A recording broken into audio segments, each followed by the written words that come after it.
du CIDI que nous avons initié il y a quelques années, Salon sur les investissements et le développement des infrastructures en Afrique à Paris, pour vendre la destination du Sénégal comme destination d'affaires privilégiée, puisque notre pays, comme vous le connaissez très bien, bénéficie davantage comparé aux autres pays.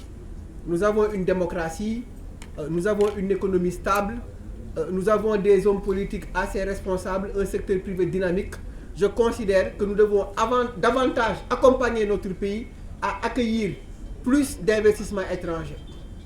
Donc, mesdames, messieurs, j'ai à ma gauche M. Abdoulaye Ly, qui est le directeur exécutif du Club des investisseurs sénégalais.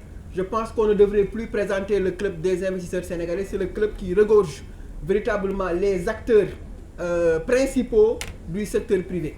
Et le président Serigne Mboup, qui est maire de Kaolack, qui est président fondateur du groupe CCBM, qui est le président de la Chambre de commerce de Kaolack et le président de l'Union nationale des chambres de commerce. Et la première information, qui est l'information principale, c'est que cette année, pour la 6e édition du CIDI, Salon sur les investissements et le développement des infrastructures en Afrique, nous allons en co-organisation avec l'Union nationale des chambres de commerce. Et je voudrais à cette occasion remercier le président Serigne Mboup qui nous offre cette opportunité. Monsieur le Président, le 5 octobre 2024 à Paris, plusieurs acteurs du secteur privé africain vont participer à cette 6e édition du CIDI. Mais votre seule participation aurait suffi à tous les invités de cet événement-là. Vous êtes un acteur exceptionnel du secteur privé national. Le président Abdou Diouf, dans une note il y a plus de cela 20 ans, avait demandé à son directeur de cabinet de suivre votre parcours parce que vous avez un rendez-vous avec le peuple sénégalais, vous avez un rendez-vous avec la jeunesse sénégalaise. Vous êtes parmi les acteurs modèles et les acteurs de référence sur le continent. C'est pour moi, promoteur de la 6e édition du CIDI, un immense honneur de vous accueillir à Paris le 5 octobre 2024 à la Bibliothèque nationale François Mitterrand. Et je demeure convaincu que vous allez partager votre parcours, partager avec nous votre expérience. Et vous allez nous fournir à la jeunesse africaine véritablement les clés de la réussite. Tout à l'heure, un orateur exceptionnel dont je salue la présence, Modou Mbaye vient de le dire, l'usine que vous avez inaugurée il y a quelques jours à Kaolack, l'usine également que vous avez inaugurée il y a quelques jours à Rufisque, les dizaines d'usines, les 12 filières sur lesquelles vous êtes, mais véritablement vous montrent au devant de la scène comme un acteur important du secteur privé. Le développement du secteur privé tient à cœur le groupe 7 Afrique, premier groupe de presse au Sénégal, 100% économique. C'est la raison pour laquelle nous avons initié plusieurs initiatives, dont le CIDI, mais dont le Meet-up de 7 Afrique et les autres activités pour faire la promotion de l'économie. Et donc, notre pays, le Sénégal, vient de sortir d'une crise, puisque c'est de cela dont il s'agit. Quand on a réélu le président de la République, Macky Sall, le président sortant en 2012, nous sommes entrés dans une Covid-19, une maladie nouvelle que le monde venait de découvrir, qui a fermé les aéroports et qui a fermé véritablement tous les pays. À peine sorti de cette crise-là, l'acteur politique majeur de l'opposition, M. Ousmane Sonko, dans une affaire, a été poursuivi et cela a ralenti davantage l'économie. Moi, je considère même que cette affaire-là a plus fait mal à notre économie qu'à la Covid-19. Et de 2021 à 2024, Monsieur le Président Serigne Mboup, le secteur privé sénégalais a souffert. Et ça, il faut le dire. Il n'y a pas que les acteurs politiques qui ont souffert dans cette affaire-là et dans cette épreuve. Notre économie a été au ralenti. Plusieurs entreprises sénégalaises ont fermé leurs portes à cause de cette crise-là. Et M. Abdoulaye Ly, qui est ici, qui est expert en économie, va revenir sur véritablement l'environnement des affaires depuis 2019 et l'élection nouvelle d'un président jeune et dynamique, Monsieur le Président Bassirou Diomaye Diakhar Faye. Maintenant, cette étape-là est terminée, l'étape politique.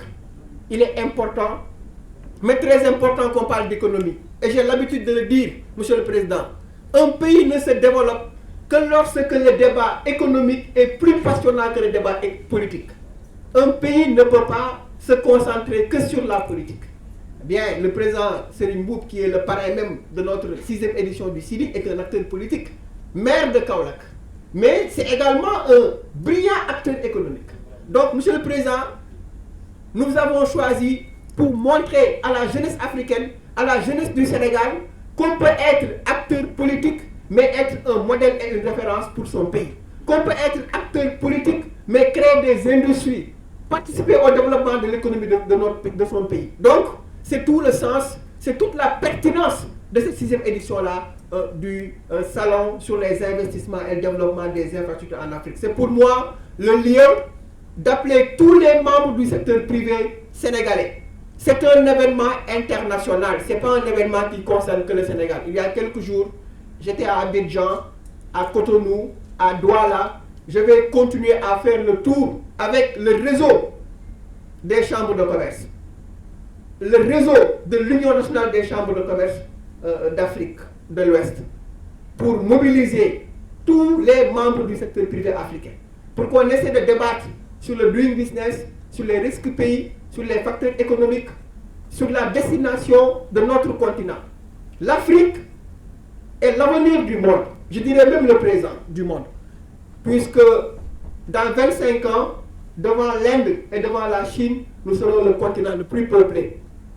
Et 70% de la jeunesse de ce continent-là a moins de 25 ans. Il nous faut des industries.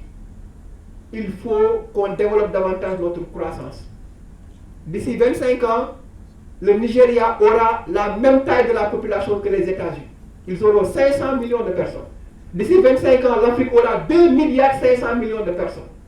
Avec 70% de jeunes qui ont moins de 25 ans. Si l'on ne crée pas une économie inclusive et forte, si l'on ne crée pas d'autres Serigne Mboup, d'autres Babacar Ngom Sedima, d'autres Jean-Louis Bion, si l'on ne crée pas des entreprises fortes, comme le président Serigne Mboup et des industries fortes est en train de le faire, la jeunesse africaine sera en danger et l'Afrique sera en danger. C'est la raison pour laquelle nous avons initié cette conférence internationale à Paris et je lance un appel au président Bassirou Diomaye Diakhar Faye, au Premier ministre Ousmane Sonko, pour que le gouvernement du Sénégal appuie cette initiative-là. Nous allons à Paris le 5 octobre 2024 pour parler de la destination du Sénégal, pour parler des investissements au Sénégal et pour mobiliser le secteur privé français, dont le MEDEF, dont le CIAN, dont la Chambre de commerce de Paris.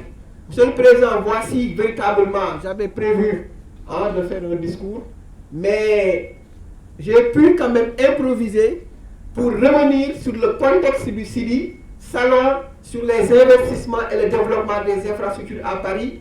Nous lançons un appel au ministre des Infrastructures sénégalais, à M. Moussa Bal Fofana, ministre du cadre de vie de l'habitat, puisque les entreprises également sénégalaises doivent venir avec nous à Paris. L'épargne des Sénégalais de la diaspora est importante. Les Sénégalais de la diaspora envoient 4 milliards par jour au Sénégal, 1500 milliards par an, plus que l'aide publique au développement, plus que même les impôts réunis par an. Donc il est important qu'on essaie de voir, Monsieur le Président Serigne Mboup, comment utiliser cette manne financière-là, qui est l'argent que les Sénégalais de la diaspora envoient ici. Le président Ousmane Sonko avait même parlé de la création d'une banque de la diaspora. Un pays ne peut pas avoir 5 millions de personnes à l'étranger qui envoient 1500 milliards par an et qu'on n'essaie pas de capter cet investissement-là. Donc, je vous remercie pour véritablement la présence médiatique forte de la presse. Et je suis content, très content de cette conférence de presse qui inaugure la 6e édition, le lancement de la 6e édition du CIDI, Salon sur les investissements et le développement des infrastructures en Afrique. Je vais donner la parole sans plus tarder à M.